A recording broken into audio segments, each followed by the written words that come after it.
हरे कृष्ण। प्रिय श्रोताओं, आषाढ़ मास आज से आरंभ हो चुका है। ये पावन समय देवताओं का योग जागृत होता है, साधना की ऊर्जा बढ़ती है और भक्तों का मन प्रभु की ओर खिंचने लगता है। हिंदी कैलेंडर के अनुसार आषाढ़ का महीना चौथा महीना होता है। ये मास केवल व्रतों और उपवासों का नहीं, बल्कि आत्मा के भीतर प्रभु के साक्षात्कार का अवसर है। आज से हम शुरू कर रहे हैं आषाढ़ मास की दिव्य कथाओं की ये पवित्र श्रृंखला, जिसमें हर दिन एक नई प्रेरणा, एक नई सीख और प्रभु से जुड़ने का एक नया माध्यम मिलेगा।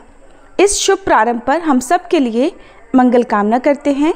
जो पीड़ा में हैं उन्हें शांति मिले, जो भटके हुए हैं उन्हें मार्ग मिले और जो प्रभु की भक्ति में हैं उन्हें और अधिक गहराई मिले।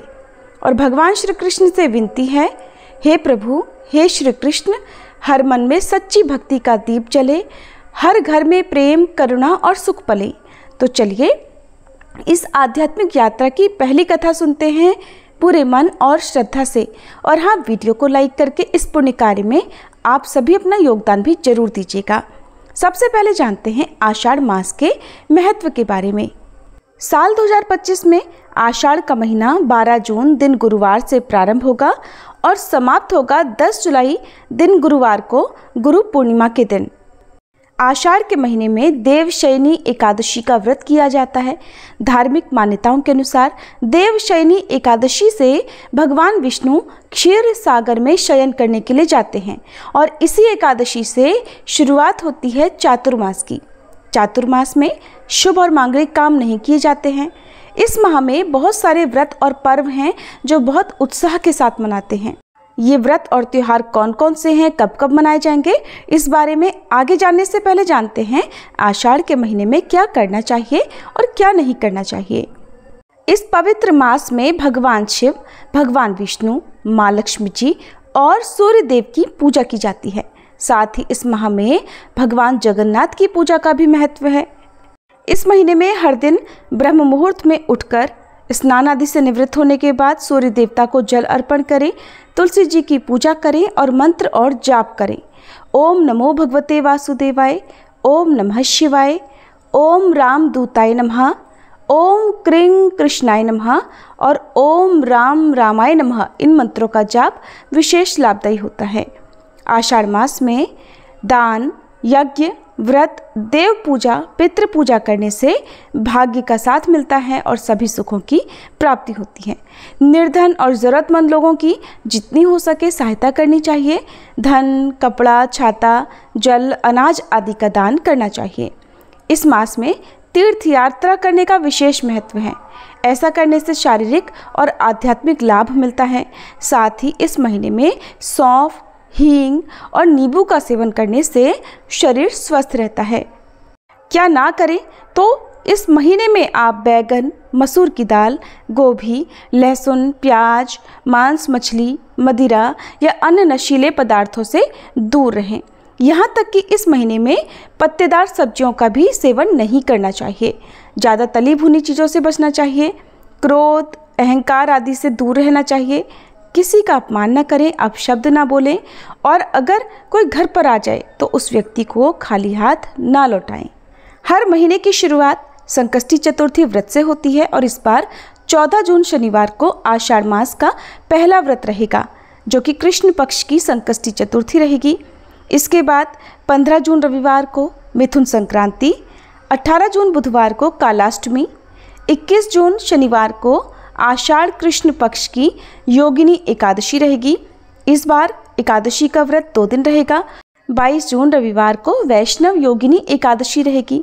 23 जून सोमवार को सोम प्रदोष व्रत और मासिक शिवरात्रि का शुभ संयोग बन रहा है। 24 जून मंगलवार को रोहिणी व्रत रहेगा। 25 जून बुधवार को आषाढ़ी अमावस्या होगी और आषाढ़ गुप्त नवरात्रि का शुभारंभ होगा 26 जून दिन गुरुवार से। 27 जून शुक्रवार को पुरी जगन्नाथ रथ यात्रा का आयोजन होगा। 28 जून दिन शनिवार को आषाढ़ शुक्ल पक्ष की विनायक चतुर्थी का व्रत रहेगा। 30 जून सोमवार को स्कंद षष्ठी, मासिक दुर्गाष्टमी का व्रत रहेगा। 3 जुलाई दिन बृहस्पतिवार को और 5 जुलाई दिन शनिवार को आषाढ़ गुप्त नवरात्रि व्रतों का समापन होगा। 6 जुलाई रविवार से मंगला गौरी व्रत प्रारंभ होंगे और आषाढ़ शुक्ल पक्ष की देवशयनी एकादशी का व्रत इस बार 6 जुलाई दिन रविवार को रहेगा। अगले दिन वासुदेव द्वादशी रहेगी यानी 7 जुलाई सोमवार को, और आषाढ़ शुक्ल पक्ष का प्रदोष व्रत रहेगा 8 जुलाई दिन मंगलवार को, जो कि भौम प्रदोष व्रत रहेगा। और इसी दिन से जया पार्वती व्रत भी प्रारंभ होंगे। चौमासी चौदस का व्रत रहेगा 9 जुलाई दिन बुधवार को। 10 जुलाई गुरुवार को कोकिला व्रत रहेगा। इसी दिन गुरु पूर्णिमा यानी व्यास पूर्णिमा भी मनाई जाएगी और मंगला गौरी व्रतों का समापन भी 10 जुलाई दिन गुरुवार को होगा। और गुरु पूर्णिमा यानी आषाढ़ पूर्णिमा के दिन ही आषाढ़ मास की समाप्ति होगी। इसके ठीक अगले दिन से 11 जुलाई से सावन मास प्रारंभ हो जाएगा और कांवड़ यात्रा की शुरुआत भी होगी। आज दिनांक है 12 जून और दिन है गुरुवार। आज आषाढ़ मास के कृष्ण पक्ष का पहला दिन है और प्रतिपदा तिथि आज दोपहर 2:27 पर समाप्त होगी। इसके बाद से द्वितीया तिथि प्रारंभ हो जाएगी और आज सूर्योदय होगा सुबह 5:44 पर, सूर्यास्त होगा शाम 7:08 पर, चंद्रोदय होगा रात 8:25 पर और आज शुभ योग दोपहर 2:05 तक रहेगा। बाद में शुक्ल योग प्रारंभ हो जाएगा। ये दोनों ही बहुत ही शुभ योग होते हैं। अब सुनिए आज की कथा। कथा प्रारंभ करने से पहले आइए हम सभी भगवान विष्णु की स्तुति इस प्रकार करें।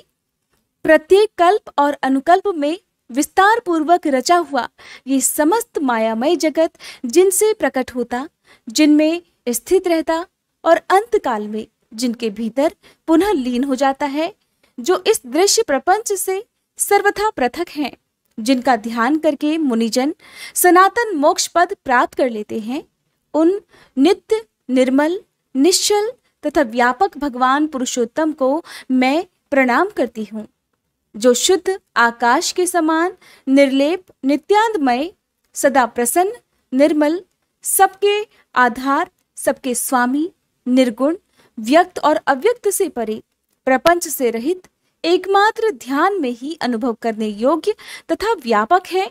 समाधि काल में विद्वान पुरुष इसी रूप में जिनका ध्यान करते हैं, जो संसार की उत्पत्ति और विनाश के एकमात्र कारण है, जरा अवस्था जिनका स्पर्श भी नहीं कर सकती तथा जो मोक्ष प्रदान करने वाले हैं, उन भगवान श्री हरि की मैं वंदना करती हूँ। पूर्व काल की बात है। परम पुण्यमय पवित्र नैमिषारण्य क्षेत्र में बड़ा मनोहर जान पड़ता था। वहां बहुत सारे मुनि एकत्रित हुए थे। तरह तरह के पुष्प उस स्थान की शोभा बढ़ा रहे थे। पीपल, पारिजात, चंदन, अगर, गुलाब तथा चंपा आदि अन्य बहुत सारे वृक्ष उसकी शोभा वृद्धि में सहायक हो रहे थे। तरह तरह के पक्षी, नाना प्रकार के मृगों का झुंड, अनेक पवित्र जलाशय तथा बहुत सी बावलियां उस वन को सुशोभित कर रही थी। ब्राह्मण, क्षत्रिय, वैश्य, शूद्र और अन्य जाति के लोग भी वहां उपस्थित थे। ब्रह्मचारी, गृहस्थ, वानप्रस्थ और सन्यासी सभी जुटे हुए थे। झुंड की झुंड गौएं उस वन की शोभा बढ़ा रही थी। नैमिषारण्य निवासी मुनियों का 12 वार्षिक अर्थात 12 वर्षों तक चालू रहने वाला यज्ञ आरंभ था। जौ, गेहूं, चना, उड़द, मूंग और तिल आदि पवित्र अन्नों से यज्ञ मंडप सुशोभित था। वहां होम कुंड में अग्नि देव प्रज्वलित थे और आहुतियां डाली जा रही थी। उस महायज्ञ में सम्मिलित होने के लिए बहुत से मुनि और ब्राह्मण अन्य स्थानों से आए हुए थे। स्थानीय महर्षियों ने उन सभी का यथायोग्य सत्कार किया। ऋत्विजों सहित वे सब लोग जब आराम से बैठ गए, तब परम बुद्धिमान लोमहर्षण सूत जी वहां पधारे। उन्हें देखकर मुनिवरों को बड़ी प्रसन्नता हुई। उन सब ने उनका यथोचित सत्कार किया। सूत जी भी उनके प्रति आदर का भाव प्रकट करके एक श्रेष्ठ आसन पर विराजमान हो गए। उस समय सभी ब्राह्मण सूत जी के साथ वार्तालाप करने लगे। वार्तालाप के अंत में सबने व्यास शिष्य लोमहर्षण जी से अपना संदेह पूछा। मुनि कहने लगे, हे साधु शिरोमणि, आप पुराण, तंत्र, छहों शास्त्र, इतिहास तथा देवताओं और दैत्यों के जन्म कर्म और चरित्र सब जानते हैं। वेद, शास्त्र, पुराण, महाभारत तथा मोक्ष शास्त्र में कोई भी बात ऐसी नहीं है जो आपको ज्ञात ना हो। हे महामते, आप सर्वज्ञ हैं। अतः हम आपसे कुछ प्रश्नों का उत्तर सुनना चाहते हैं। बताइए, ये समस्त जगत कैसे उत्पन्न हुआ? भविष्य में इसकी क्या दशा होगी? स्थावर जंगम रूप संसार सृष्टि से पहले ये कहाँ लीन था और फिर कहाँ लीन हो जाएगा? मुनियों की बात सुनकर लोमहर्षण जी ने कहा, जो निर्विकार शुद्ध नित्य परमात्मा सदा एक रूप और सर्वविजयी हैं, उन भगवान विष्णु को नमस्कार है। जो ब्रह्मा विष्णु और शिव रूप से जगत की उत्पत्ति पालन तथा संहार करने वाले हैं, जो भक्तों को संसार सागर से तारने वाले हैं, उन भगवान को प्रणाम है। जो एक होकर भी अनेक रूप धारण करते हैं, स्थूल और सूक्ष्म सब जिनके ही स्वरूप हैं, जो कारण और कार्य रूप समझे जाते हैं तथा मोक्ष के हेतु हैं, उन भगवान विष्णु को नमस्कार है। जो जगत की उत्पत्ति पालन और संहार करने वाले हैं, जरा और मृत्यु जिनका स्पर्श नहीं कर पाती, जो सबके मूल कारण है, उन परमात्मा विष्णु को नमस्कार है। जो वास्तव में निर्मल ज्ञान स्वरूप है किंतु अज्ञानवश नाना पदार्थों के रूप में प्रतीत हो रहे हैं, जो विश्व की सृष्टि और पालन में समर्थ और उसका संहार करने वाले हैं, सर्वज्ञ हैं, जगत के अधीश्वर हैं, जिनके जन्म और विनाश कभी नहीं होते, जो अव्यय आदि अत्यंत सूक्ष्म तथा विश्वेश्वर हैं, उन श्री हरि को तथा ब्रह्मा आदि देवताओं को मैं प्रणाम करता हूँ। तत्पश्चात इतिहास पुराणों के ज्ञाता वेद वेदांगों के पारंगत विद्वान संपूर्ण शास्त्रों के तत्वज्ञ पराशर नंदन भगवान व्यास को, जो मेरे गुरुदेव हैं, प्रणाम करके मैं वेद के तुल्य माननीय पुराण का वर्णन करूंगा। पूर्व काल में दक्ष आदि श्रेष्ठ मुनियों के पूछने पर कमल योनि भगवान ब्रह्मा जी ने जो कथा सुनाई थी, वह पाप नाशिनी कथा मैं इस समय कहूंगा। मेरी वह कथा बहुत ही विचित्र और अनेक अर्थों वाली होगी। उसमें श्रुतियों के अर्थ का विस्तार होगा। जो इस कथा को सदा अपने हृदय में धारण करेगा अथवा निरंतर सुनेगा, वह अपनी वंश परंपरा को कायम रखते हुए स्वर्ग लोक में प्रतिष्ठित होगा। जो नित्य सद सत्व रूप तथा कारणभूत अव्यक्त प्रकृति है, उसी को प्रधान कहते हैं। उसी से पुरुष ने इस विश्व का निर्माण किया है। मुनिवरों, अमित तेजस्वी ब्रह्मा जी को ही पुरुष समझो। वे समस्त प्राणियों की सृष्टि करने वाले तथा भगवान नारायण के आश्रित हैं। हे मुनिवरों, अब मैं आप सभी से ब्रह्मा जी ने अपने श्रीमुख से जिस कथा का वृतांत सुनाया था, उसका वर्णन करने जा रहा हूँ। ध्यान पूर्वक सुनो। एक समय मुनियों ने कहा, हे भगवान, हमें तीर्थ की महिमा का विस्तार पूर्वक श्रवण करने पर भी तृप्ति नहीं होती। आप किसी गोपनीय तीर्थ का वर्णन कीजिए। मुनियों की बात सुनकर श्री ब्रह्मा जी कहने लगे, हे श्रेष्ठ ब्राह्मणों, पूर्व काल में देवर्षि नारद जी ने मुझसे यही प्रश्न पूछा था। उस समय मैंने प्रयत्न पूर्वक जो कुछ उनसे कहा था, वही तुम्हें भी बतलाता हूँ। देवर्षि नारद ने पूछा था, हे जगतपते, स्वर्गलोक, मर्त्यलोक और रसातल में कुल कितने तीर्थ हैं तथा सभी तीर्थों में सदा कौन सबसे बढ़कर है? तो ब्रह्मा जी ने कहा, हे देवर्षि, स्वर्गलोक, मर्त्यलोक और रसातल में 4 प्रकार के तीर्थ हैं। देव, आसुर, आर्ष और मानुष। ये तीनों लोकों में विख्यात है। जम्बू द्वीप में भारतवर्ष तीर्थ भूमि है और वह तीनों लोकों में विख्यात है। हे पुत्र, वह कर्म भूमि है, इसीलिए उसे तीर्थ कहते हैं। पहले मैंने तुम्हें जो बताए हैं, वे सब तीर्थ भारतवर्ष में ही हैं। हिमालय और विंध्य पर्वत के बीच 6 ऐसी नदियां हैं जिनका प्राकट्य ब्रह्मा, विष्णु तथा शिव इन देवताओं से हुआ है। इसी प्रकार दक्षिण समुद्र तथा विंध्य पर्वत के बीच में भी 6 देव संभव नदियां हैं। ये 12 नदियां प्रधान रूप से बतलाई गई हैं। गोदावरी, भीमरथी, तुंगभद्रा, कृष्णवेणी, तापी और पयोशनी ये विंध्य पर्वत के दक्षिण की नदियां हैं। भागीरथी, नर्मदा, यमुना, सरस्वती, विशोका और वितस्ता ये विंध्याचल और हिमालय पर्वत से संबंध रखने वाली नदियां हैं। इन पुण्यमयी नदियों को देव तीर्थ बतलाया गया है। गए, कोल्लासुर, वृत, त्रिपुर, अंधक, हयमूर्धा, लवण, नमुची, श्रृंगक, यम, पाताल केतु, मय तथा पुष्कर, इनके द्वारा आवृत तीर्थ आसुर कहलाते हैं। प्रभास, भार्गव, अगस्ती, नर नारायण, वशिष्ठ, भारद्वाज, गौतम और कश्यप, इन ऋषि मुनियों द्वारा सेवित तीर्थ ऋषि तीर्थ हैं। अम्बरीश, हरिश्चंद्र, मांधाता, मनु, कुरु, कनखल, भद्राश्व, सगर, अश्यूप, नचिकेता, वृषाकपि तथा अरिंदम आदि मानव द्वारा निर्मित तीर्थ मानुष कहलाते हैं।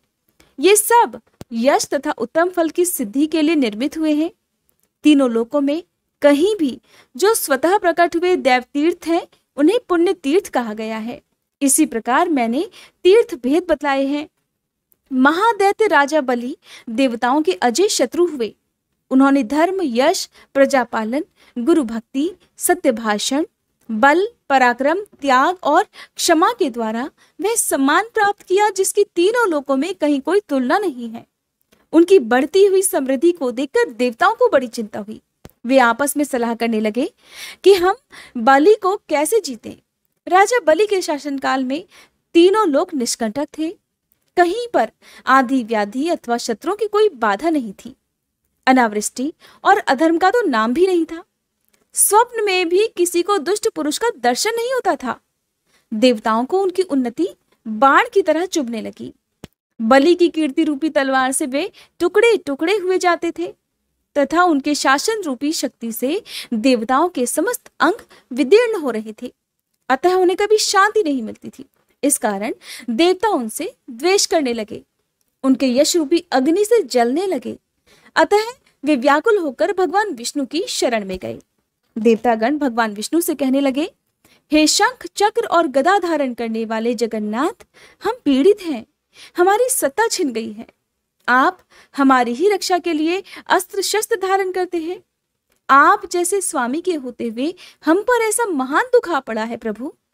हमारी जो वाणी आपको प्रणाम करती थी, वही एक दैत्य को कैसे नमस्कार करेगी। हे सुरेश्वर, आपके ऐश्वर्य से पुष्ट होकर अपने ही पराक्रम से तीनों लोकों को जीतकर हम स्थिर होंगे। दैत्य को हम कैसे नमस्कार करें।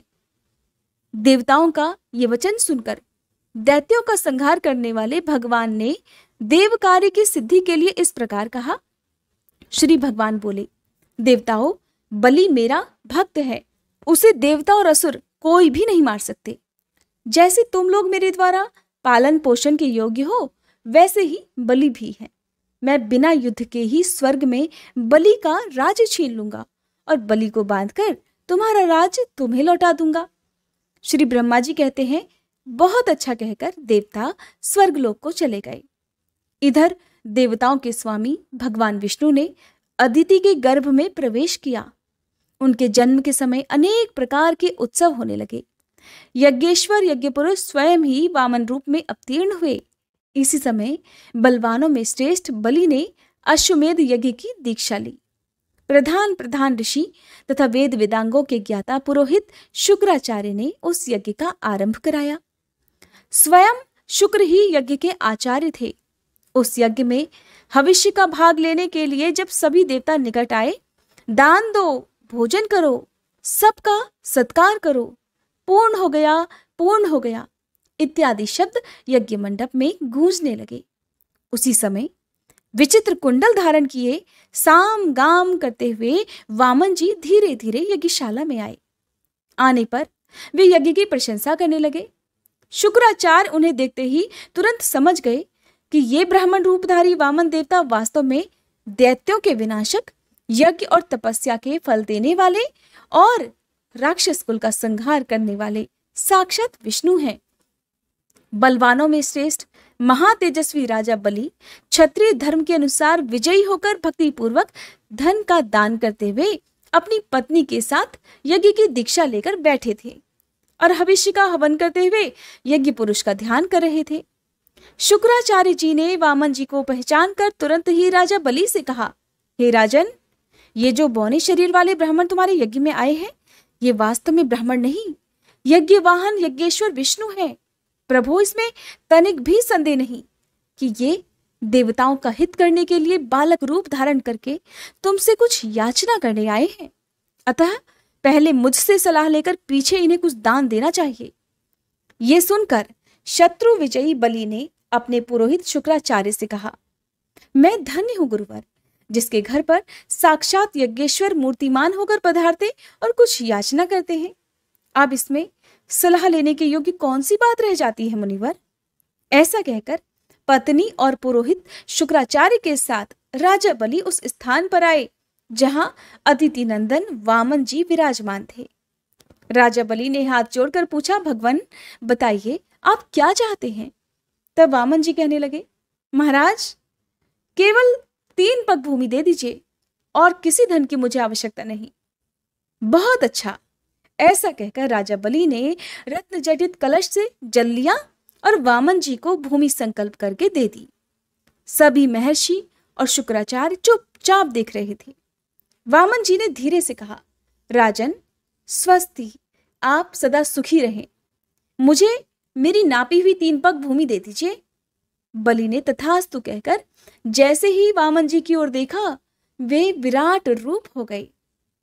चंद्रमा और सूर्य उनकी छाती के सामने आ गए।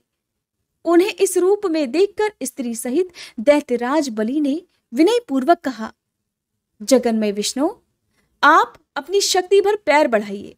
वामन रूपधारी श्री विष्णु बोले, दैत्यराज देखो मैं पैर बढ़ा रहा हूं।